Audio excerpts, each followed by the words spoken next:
Hi everyone, this is a quick lesson on 6 major techniques for gaining more from a lecture. And how this is organized is that you will see the description of the technique first, and then you'll see why we do it. So the first technique is a technique for summarizing on the side of your notes when you're in a lecture environment. So how you do it, you pause for a second, you read the slide. Or you listen to the slide for what the teacher has already said. So you listen to the teacher or you read the slide. You ask yourself, what was this slide about? What was the main idea? What are some details I need to know? You put the main idea and details in your own words, and then you write it down on your notes. And you want to try to write it down within, 1 or 2 sentences max. So why this technique helps? First, your short summary functions as kind of like a short quiz to yourself on did you actually learn what the teacher was teaching you. You can also, if you walk out of the classroom and you can't summarize what you learned that day, then you haven't really mastered what you learned that day yet. Also, these short summaries that you do write provide kind of like an aid to you as to what actually happened in the lesson. So instead of reading each little detail from each little slide or each little picture, just by reading your short 1 or 2 sentences of notes on each slide when you summarize it, you can sort of quickly go through your notes in a better way. Second technique is asking questions. So I have listed a couple of possible questions you can ask there and write on your slides or on your notes these questions. So for example, you can ask yourself, what exactly has the teacher said in the class in the past couple of slides? This is an identify question. You're asking yourself to identify, what has already been learned, what has already been discussed. Also, there's the question of, I'm not sure I understand the information on this slide. And here you're asking yourself to clarify your misunderstanding. You're sort of saying, no, I don't get what the teacher just said right now, so I need to clarify this misunderstanding that I have. And finally, this third question is asking you to go deeper. So sometimes, if a teacher shows you a picture of the pyramids or a picture of the Great Wall, you might just sit there and be like, oh, that's pretty, But when you are able to say, your feelings and sort of standing in the presence of the Great Wall, or your thoughts about it, if you're able to ask yourself, what are my thoughts about sort of seeing the Great Wall of China up close? What are my thoughts about, seeing the Washington Capitol up close? What are my thoughts about seeing, Abraham Lincoln up close or whatever? When you ask yourself those deeper and deeper questions, you're diving into material deeper and getting more meaning out of it subsequently. And then, simply put, you seek to answer your questions. So why this technique helps? We've sort of talked about this some, so I am going to continue on. So steps for self-monitoring.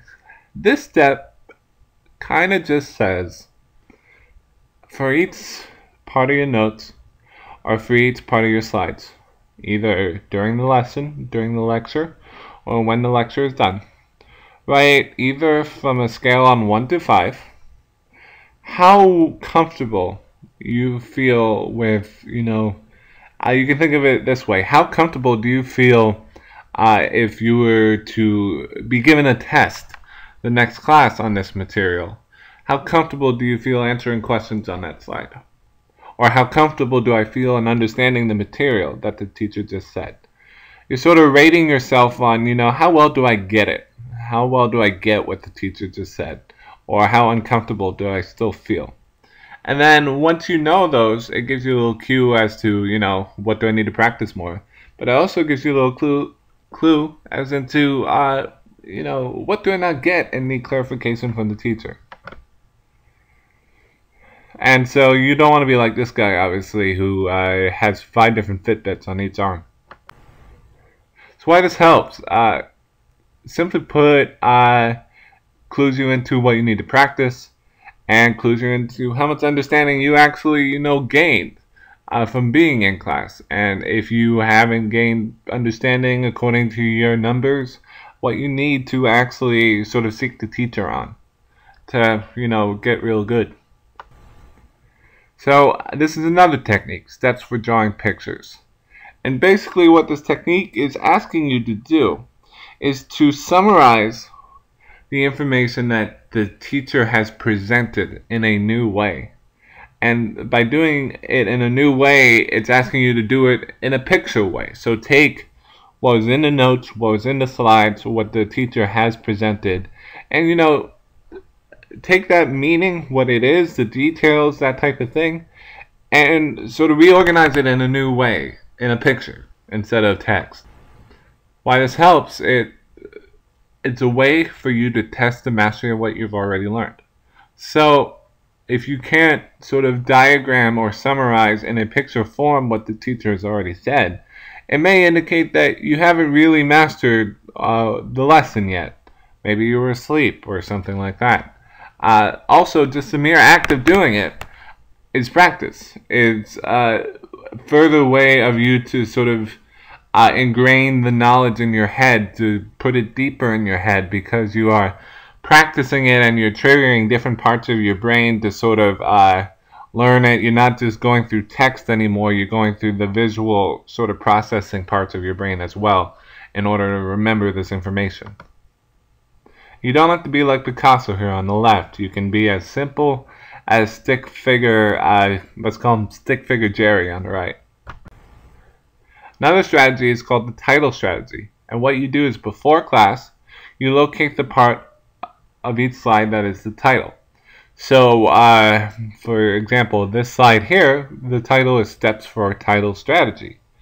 And then before you actually read the slide or go to a class or go to a lecture or listen to the teacher, you have to formulate a question based off this title.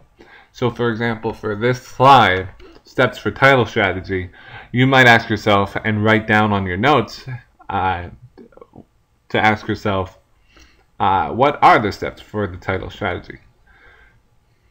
And then after the teacher is done speaking, for example, after I'm done talking about the slide, I, as a student, might want to answer my question, what are the steps for the title strategy?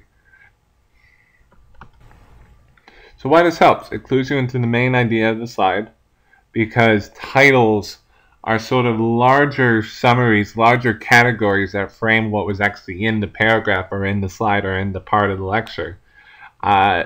It's kind of like if you can't answer your question, either you might not know the information on the slide or what the teacher has presented, or you just might not have been given the information by the teacher. And in that case, in that second case, it's important for you to gain that information, for you to ask those questions that haven't been answered by the teacher. Because in doing so, you're going deeper into the material. You're learning more aspects about the material. You're learning sort of more parts of it. And learning more parts of it, learning more about it, makes you remember it easier. And finally, answering these questions is just a good sort of review game you can play when you're studying for a test, because you can sort of formulate a sort of practice test based on the questions you write and then try to answer them.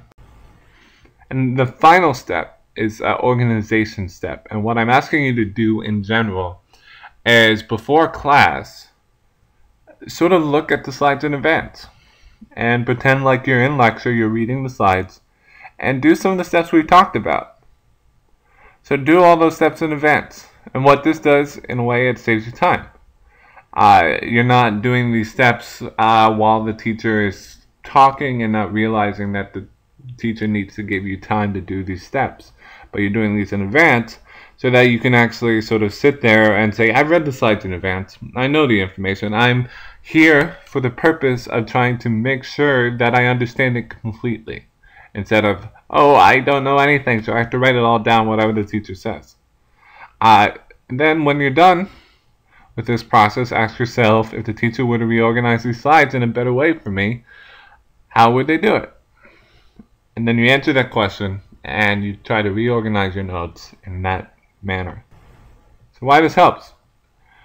Just the simple fact that you're doing stuff in advance saves you time in class, like we said. Just the simple fact that you read the slides in advance means that you're not constantly in class focusing on, am I getting everything the teacher's saying? But you're actually focused on, do I get it? Do I understand what the teacher is trying to get across to me? And finally, just how you organize information is a way to help you learn the information better. When you organize it in a way that helps you more than is just what the teacher did, you're organizing it in a way that your brain sort of easier understands and gets the connections and is able to sort of comprehend. So take a moment, pause the video, and answer these questions on your own piece of paper. These questions are: what strategies do you use already? What's one of these strategies do you not use already? What part of these strategies can you get better at in using in the classroom? And what is one step you can take the following week in school on one of these strategies to get better at these strategies? And so it's just asking you, take a look at the strategies we talked about, then take a look how you normally deal with class and deal with lecture in class, and sort of analyze where you can get better. What can you do better? How can you do it better? Etc. Finally, if I were to leave you with one piece of advice to take with you as you go on to your future lives, careers, and whatever, it'd be curious. When you're dealing with lecture, when you're dealing with PowerPoint, it can get somewhat boring and somewhat curiosity stifling.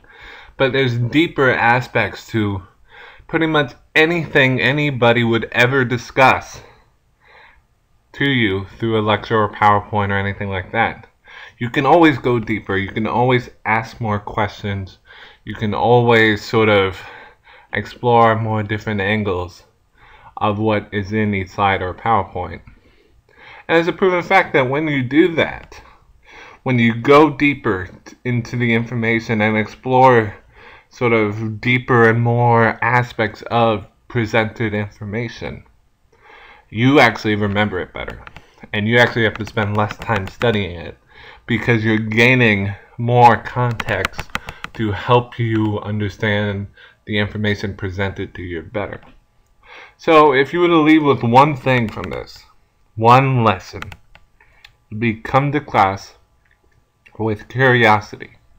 Don't let your teachers, or even me, stifle your curiosity about the subject. Learn how to be curious. Learn how to want to know more. Thank you. And learn how to be like Curious George, because he is the definition of curiosity.